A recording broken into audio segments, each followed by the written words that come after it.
ನಿರ್ಮಿತವಾದಂತಹ ಕ್ಷೇತ್ರವೇ ಇದು ಬಪ್ಪನಾಡು. ನನ್ನ ಪರಿಚಯವಾಯಿತು ನಿಮಗೆ. ಸಾಮಾನ್ಯ ಹೆಣ್ಣು ಎಂಬುದಾಗಿ ಭಾವಿಸಬೇಡಿ. ಬಪ್ಪನಾಡು ಕ್ಷೇತ್ರದಲ್ಲಿ ನೆಲೆಯಾಗಿರುವಂತಹ ದುರ್ಗಾ ಪರಮೇಶ್ವರಿ ನಾನು. ನಿಮಗೆಲ್ಲ ಆಶ್ಚರ್ಯವೇ ಆಗಬಹುದು. ದುರ್ಗಾ ಪರಮೇಶ್ವರಿ ಸಾಮಾನ್ಯ ಹೆಣ್ಣಿನ ರೀತಿಯಲ್ಲಿ ಬರುವುದಕ್ಕೆ ಏನು ಕಾರಣ ಎಂಬುದನ್ನು. ಕ್ಷೇತ್ರದಲ್ಲಿದ್ದಾನೆ ಧರ್ಮಪಾಲ. ಆತನ ಧರ್ಮ ಎಷ್ಟು ಎಂಬುದನ್ನು ಪರೀಕ್ಷೆ ಮಾಡುವುದಕ್ಕಾಗಿ ಈ ವಿಲಾಸಿನಿ ರೂಪವನ್ನು ಧರಿಸಿ ಬಂದವಳು ನಾನು. ಆದರೆ ಇಲ್ಲಿ ನಿದ್ದರೆ ಸರಿ ಹೋದಿದ್ದೆ ಇಲ್ವೇ ಇಲ್ಲ. ದೂರದಲ್ಲಿ ಕಾಣುತ್ತಾ ಇದೆ ಶಾಂಭವಿ ನದಿ. ನದಿ ತೀರದಲ್ಲಿ ತಿರುಗಾಡಿಕೊಂಡಿದ್ದೇನೆ.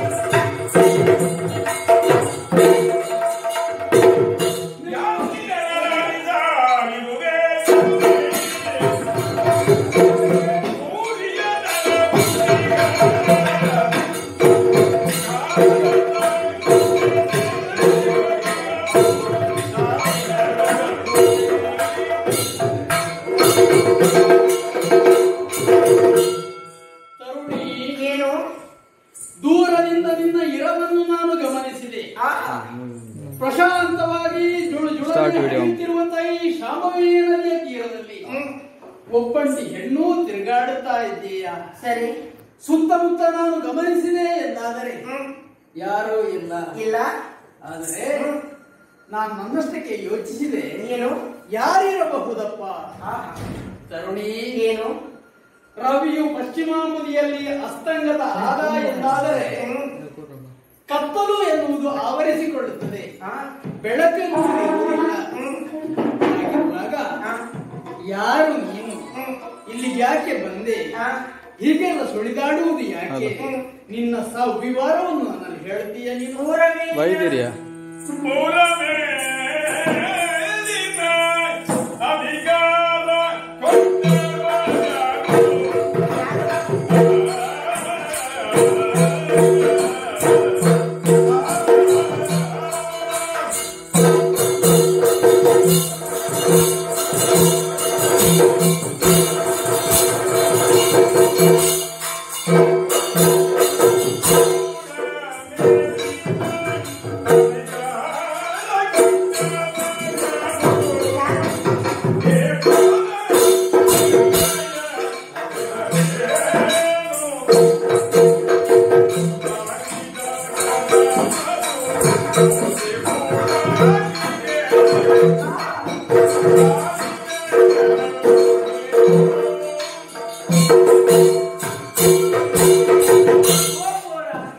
ಶಾಂಭವಿ ನದಿ ತೀರದಲ್ಲಿ ಅತ್ಯಂತ ತಿರುಗಾಡಿಕೊಂಡಿರುವಂತಹ ಹೊತ್ತು ನನ್ನನ್ನು ತಡೆದು ಪ್ರಶ್ನೆ ಮಾಡುತ್ತಾ ಇದೆಯಲ್ಲ. ನನ್ನನ್ನು ಪ್ರಶ್ನೆ ಇಷ್ಟರವರೆಗೆ ಬಪ್ಪನಾಡು ಕ್ಷೇತ್ರದಲ್ಲಿ ನನ್ನನ್ನು ತಡೆದವರು ಯಾರೂ ಇಲ್ಲ. ಹಾಗಾಗಿ ಕೇಳುತ್ತಾ ಇದ್ದೇನೆ, ನನ್ನನ್ನು ತಡೆದು ಪ್ರಶ್ನೆ ಮಾಡುವಂತಹ ನಿನಗೆ ಈ ಊರ ಮೇಲಿನ ಅಧಿಕಾರವನ್ನು ಕೊಟ್ಟವರು ಯಾರು? ನೀನು ಯಾರು ಎಂಬುದಾಗಿ ಹೇಳುತ್ತೀಯ? ಓಹೋ, ನನ್ನ ಪರಿಚಯ ನಿನಗೆಲ್ಲ ಬೇಕು.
ನನ್ನನ್ನು ತಿಳಿಯದೆ ಇರೋದವರು ಯಾರು ಇಲ್ಲ.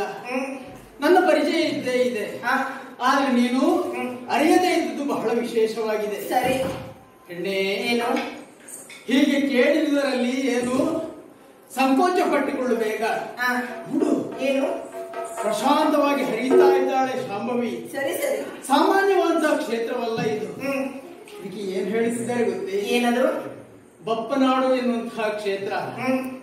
ಈ ಹಿಂದೆ ದುಷ್ಟನಾದಂತಹ ದಾರಿಕಾಸುರನನ್ನು ತೆಗೆಯುವುದಕ್ಕೆ ಬೇಕಾಗಿ ಇಲ್ಲಿ ನೆಲೆಗೊಂಡಂತಹ ಮಹಾಮಾತೆ ದುರ್ಗಾ ಪರಮೇಶ್ವರಿ ಇಲ್ಲಿಯ ಆಲಯ ನೋಡು, ಹೊಂಬೆಳಕು ಕಾಣುತ್ತಾ ಇದೆ. ಹಾಗಿರುವಂತಹ ದುರ್ಗಾ ಪರಮೇಶ್ವರಿಯ ಸೇವಕ ನಾನಾಗಿದ್ದೇನೆ. ಧರ್ಮವನ್ನು ಬೋಧಿಸುವಂತಹ ಧರ್ಮಪಾಲ. ಯಾರು ಅಧರ್ಮದಿಂದ ನಡೆಯುತ್ತಾರೋ ಅಂತವರಿಗೆ ಧರ್ಮ ಬೋಧನೆಯನ್ನು ಮಾಡುತ್ತೇನೆ ನಾನು. ಸರಿ ಸರಿ ಅದಲ್ಲ, ಏನು ನೀನು ನನ್ನ ಯಾರು, ಇಲ್ಲಿಗೆ ಯಾಕೆ ಬಂದೆ ಹೇಳ್ತೀಯಲ್ಲಿ? ನನ್ನ ಪರಿಚಯವನ್ನ ಕೇಳುತ್ತಾ ಇದ್ದೀಯ, ಕೇಳಬೇಕು ನೀನು.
ನಿನ್ನ ಪರಿಚಯವನ್ನ ಕೇಳಿದವಳು ನಾನು.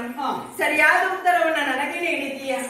ನನ್ನ ಪರಿಚಯವನ್ನ ಕೇಳುತ್ತಾ ಇದೆಯಲ್ಲ, ಈ ಕ್ಷಿತಿಯ ಜನರು ಎಲ್ಲರೂ ನನ್ನನ್ನು ಅಮ್ಮ ತಾಯಿ ಎಂಬುದಾಗಿ ಕೊಂಡಾಡುತ್ತಾ ಇದ್ದಾರೆ. ಅಷ್ಟು ಮಾತ್ರವಲ್ಲ, ಅವರೆಲ್ಲರನ್ನು ನಾನು ಮಕ್ಕಳೋಪಾದಿಯಲ್ಲಿ ಕಂಡವಳು ಇದ್ದೇನೆ. ಈ ಮುಳ್ಕಿ ಸೀಮೆಯಲ್ಲಿ ನಾಣಿಕೆಗಳಂತಹ ಮನೆಯೇ ಇಲ್ಲ. ಹಾಗಂತ ನನಗೊಂದು ಮನೆ ಇಲ್ಲ. ಮೂಲಿಕಾಪುರದ 9 ಮಾಗಡಿಗೆ ಸೀಮಿತವಾದಂತಹ ಪ್ರದೇಶ ಇದು ಬಪ್ಪನಾಡು. ಸರಿ, ಹಾಗಿದ್ರೆ ಇಲ್ಲಿ ಎಲ್ಲರೂ ನಿನ್ನನ್ನು ತಾಯಿ ಎಂದು ಕಂಡಾಡ್ತಾ ಇದ್ದಾರೆ. ಹೌದು. ಧರ್ಮಪಾಲ, ಮನೆಯೂ ಇಲ್ಲ, ನನ್ನವರಂತ ನನಗೆ ಯಾರೂ ಇಲ್ಲ. ನಿನಗೊಂದು ನೀತಿಯ ಮಾತನ್ನ ಹೇಳುತ್ತೇನೆ. ಈ ಊರಿನ ಜನರೆಲ್ಲರೂ ನನ್ನನ್ನು ಯಾವ ರೀತಿಯಾಗಿ ಅಮ್ಮ ಎಂಬುದಾಗಿ ಕೊಂಡಾಡುತ್ತಾರೋ, ನೀನು ಕೂಡ ಮೂಲಿಕೆ 9 ಮಾಗಡಿಯಲ್ಲಿ ಇರುವವನು. ನೀನೇನು ನನಗೆ ಹೆಚ್ಚ? ನೀನು ಕೂಡ ನನ್ನ ಮಗನೇ.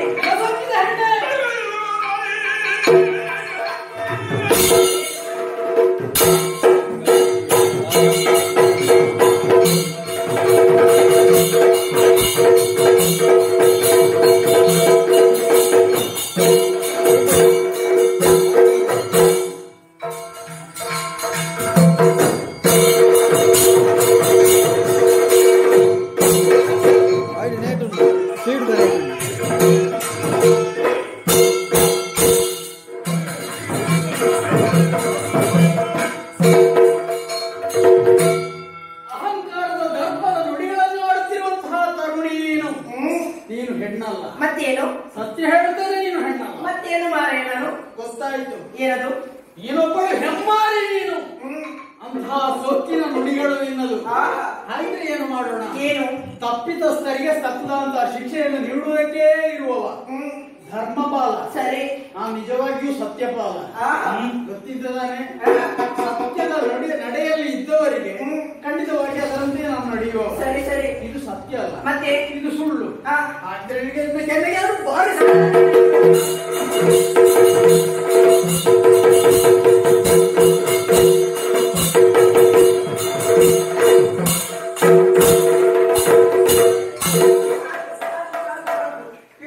ಸಾಕಾಯ್ತು ನನಗೆ, ಸಾಕಾಯ್ತು. ಈಗ ಯುದ್ಧ ನಡೆಯಿತು, ಸೋತವ್ರು ಯಾರು ಗೆದ್ದವ್ರು ಯಾರು ಅಂತ ತಿಳಿಯಲಿಲ್ಲ. ಅಲ್ಲ, ತಿಳಿಯಲಿಲ್ಲ ನನಗೆ. ಬೇಕಾದಷ್ಟು ತಿಂದಿದ್ಯಾ ನೀನು? ಈಗ ಗೆದ್ದವಳು ನಾನು. ಹಾಗಾದ್ರೆ ನೀನು ಸೋತವಳು, ನೀವು ಗೆದ್ದವಳು, ನಾನು ಸೋತವಳು. ಹಾಗಾದ್ರೆ ಸೋತವರು ಗೆದ್ದವರಿಗೆ ಏನಾದ್ರೂ ಬಹುಮಾನ ಕೊಡಬೇಕವಾ? ಬೇಡಿಕೊಂಡು ನಾನು ಕೊಡ್ತೇನೆ. ಮುಚ್ಚೆ ಬಾಯಿ. ಮತ್ತೆ ಸೋತವಳು ನೀನು, ಗೆದ್ದವನು ನಿನಗೇನು ಬೇಕು ಕೇಳು, ನಾನು ಕೊಡ್ತೇನೆ. ನಾನು ಕನ್ನಡದಲ್ಲಿ ಭಾಷೆಯನ್ನು ಕೊಡು. ಭಾಷೆ ಕೊಡುವಂತ ಕ್ರಮ ಇಲ್ಲ. ಮತ್ತೆ ನಂಬಿಕೆ ಬರುವುದು ಹೇಗೆ ನನಗೆ? ಭರವಸೆ ನಿನಗೆ ಬರಬೇಕು ಅಲ್ವೇ? ಅದಕ್ಕೆ ಬೇಕಾಗಿ ಹೇಳ್ತಾ ಇದ್ದೇನೆ ಕೇಳು. ನಮ್ಮದೆಲ್ಲವೂ ವಿಶ್ವಾಸದಲ್ಲಿಯೇ ಇರುವುದು. ಸರಿ ಸರಿ. ಯಾಕೆ ವಿಶ್ವಾಸದಲ್ಲಿ ಇರುವುದು? ಯಾಕೆ? ಸರಿಯಾಗಿ ಯೋಚಿಸು. ವಿಶ್ವಾಸ ಎನ್ನುವಂತಹ ಶಬ್ದದ ಅರ್ಥವನ್ನು ಸರಿಯಾಗಿ ಗಮನಿಸಬೇಕು. ಈ ಶ್ವಾಸ ಕೊನೆ 2 ಅಕ್ಷರ ಗೊತ್ತಿಲ್ಲ. ಸರಿ ಸರಿ. ವಿಶ್ವಾಸದಲ್ಲಿ ಬರ್ತದೆ. ಆ ಶ್ವಾಸ ಎನ್ನುವುದು ಇಲ್ಲ ನಿಂತ್ರೆ ವಿಶ್ವಾಸವೇ ಇಲ್ಲ. ಇಲ್ಲ, ಹಾಗಾಗಬಾರದು. ವಿಶ್ವಾಸಯುತ ವ್ಯಕ್ತಿಯಾಗಿ ಇದು ದುರ್ಗಾ ಪರಮೇಶ್ವರಿ ಆಣೆಯಾಗಿ ನಾನು ಹೇಳುತ್ತಾ ಇದ್ದೇನೆ. ನೀನು ಏನನ್ನು ಯೋಚಿಸುತ್ತೀಯೋ, ಯಾವುದನ್ನು ಯಾಚಿಸುತ್ತೀಯೋ ಹಾಗೇ ನಡೆದುಕೊಳ್ಳುತ್ತೇನೆ. ಖಂಡಿತವಾಗಿ ಕೊಡುತ್ತೀಯಲ್ಲ. ಹಾಗಾದರೆ ಕೇಳು, ಸೂರ್ಯ ಚಂದ್ರಾದಿಗಳು ಇರುವ ತನಕ ನನ್ನ ಚರಣದ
ಎಂತಹ ಸಂದಿಗ್ಧತೆಯ ಪರಿಸ್ಥಿತಿಗೆ ನಾನು ಸಿಲುಕಿಬಿಟ್ಟೆ. 2 ನಾವೆಗೆ ಕಾಲು ಇರಿಸಿದ ಹಾಗಾಯಿತಲ್ವೇ ನನ್ನ ಬಾಳ್ವೆ. ಹರಿಯ ಮಾತಿನಂತೆ ವೈಕುಂಠದಿಂದ ನಾನು ಈ ಧರೆಗೆ ಇಳಿದು ಬಂದೆ. ಶ್ರೀದೇವಿಯ ಪಾದ ಸೇವೆಗಾಗಿ ನಿಂದೆ. ಕೊನೆಯ ಕ್ಷಣದಲ್ಲಿ ಯಕಶ್ಚಿತ್ ನಾರಿಯೊಬ್ಬಳ ಚರಣ ದಾಸನಾಗಿ ಇರುವಂತಹ ಪರಿಸ್ಥಿತಿಯೇ ನನ್ನದು. ಏನು ಮಾಡೋಣ? ನನ್ನ ಕರ್ತವ್ಯದಲ್ಲಿ ನಾನು ತೊಡಗಿದ್ದೆ ಎಂದಾದರೆ ನನ್ನ ಕರ್ತವ್ಯದಲ್ಲಿ ನಾನು ಚ್ಯುತಿವಂತೆ. ಯಾಕೆ ಹೀಗಾಯಿತು? ಹಾಗಿದ್ರೆ ಸಾಮಾನ್ಯ ಹೆಣ್ಣನ್ನು ನಾನು ಪ್ರಶ್ನಿಸಿದ್ದು ತಪ್ಪೇ ನನ್ನಿಂದ. ಮಾತು ಕೊಟ್ಟಿದ್ದೇನೆ, ಮಹಾಮಾತೆಯ ಆಣೆಯಾಗಿ ನಾನು ಹೇಳಿದ್ದೇನೆ. ಆದ್ರೆ ಏನು ಮಾಡೋಣ? ಇಷ್ಟರವರೆಗೆ ಶ್ರೀದೇವಿಯ ದಾಸನಾಗಿ ಇದ್ದವ ಸಾಮಾನ್ಯ ಹೆಣ್ಣಪ್ಪಳ ಚರಣ ದಾಸನಾಗಿ ಇರಬೇಕೆ ನಾನು? ಇಲ್ಲ, ಅಸಾಧ್ಯ. ಹಾಗಿದ್ರೆ ಕಷ್ಟಕ್ಕೆ ಸಿಲುಕಿದಂತಹ ನನ್ನನ್ನು ಈ ಸಂಕಷ್ಟದಿಂದ ಪಾರು ಮಾಡುವವರಾದರೂ ಯಾರು? ಬೇರೆ ಯಾರು ಅಲ್ಲ, ಮಹಾಮಾತೆ. ಅನ್ಯತಾ ಶರಣಂ ನಾಸ್ತಿ ತ್ವಮೇವ ಶರಣಂ ಮಮ. ತಸ್ಮಾತ್ ಕಾರುಣ್ಯ ಭಾವೇನ ರಕ್ಷಾ ರಕ್ಷಾ ಮಹೇಶ್ವರಿ. ಜಯ ಜಯ ಜಯ ಜಯ.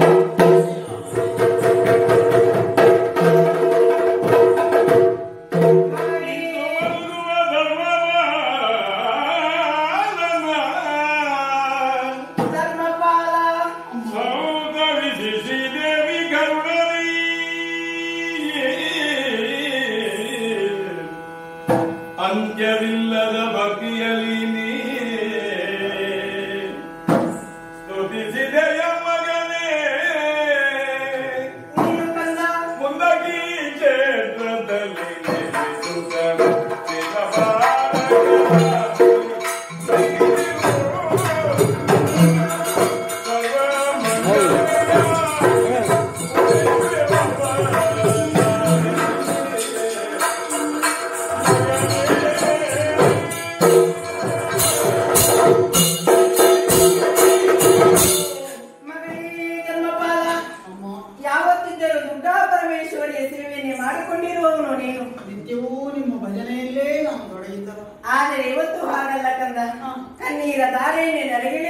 ಇದೆಯಲ್ಲ, ಕಡಿಮೆ ಐತಿ ತಾಯೇ. ಯಾರಿಂದ ಬಂದಂತಹ ಕಷ್ಟ ಮಗನೇ? ನಮಸ್ತೆ ಶರಣ್ಯೆ ಶಿವೆ ಸಾನುಕಂಪೆ, ನಮಸ್ತೆ ಜಗದ್ವ್ಯಾಪಿಕೆ ವಿಶ್ವರೂಪಿ, ನಮಸ್ತೆ ಜಗದಾಧಿವಂದೇ ಪಾದಾರವಿಂದೆ, ನಮಸ್ತೆ ಜಗತ್ತಾರಣಿ ತ್ರಾಹಿದುರ್ಗಿ.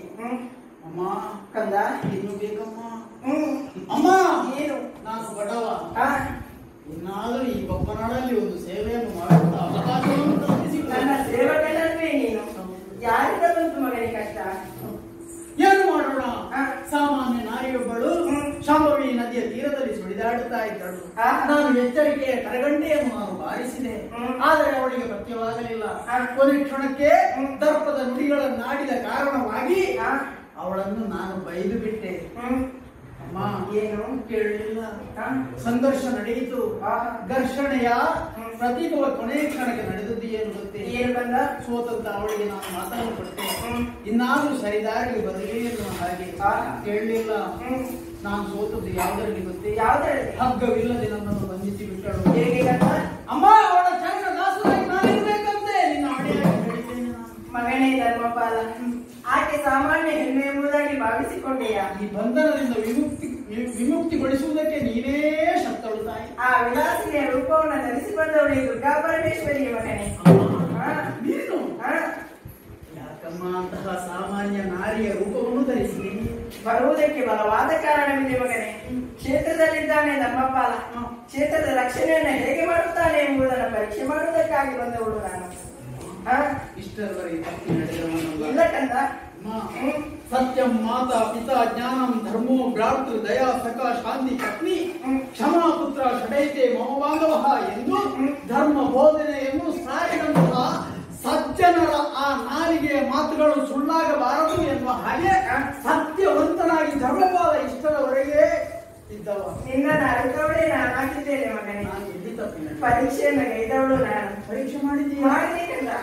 ಪರೀಕ್ಷೆಯಲ್ಲಿ ತೇರ್ಗಡೆಯನ್ನು ಹೊಂದಿದವಳು ನೀನಿದ್ದೀಯ. ಇಷ್ಟರವರೆಗೆ ಬಪ್ಪನಾಡು ಕ್ಷೇತ್ರದಲ್ಲಿ ಕೇವಲ ಧರ್ಮಪಾಲಕನಾಗಿದ್ದವಳು ನೀನು. ಇನ್ನು ಮುಂದಕ್ಕೆ ಹಾಗಲ್ಲ ಕಂದ. ಚಂದ್ರಾದಿಗಳಿರೋ ತನಕ ಈ ಬಪ್ಪನಾಡು ಕ್ಷೇತ್ರದಲ್ಲಿ ಕ್ಷೇತ್ರ ಪಾಲಕನಾಗಿವೆ, ಕ್ಷೇತ್ರ ಪಾಲಕನಾಗಿವೆ, ಕ್ಷೇತ್ರಪಾಲ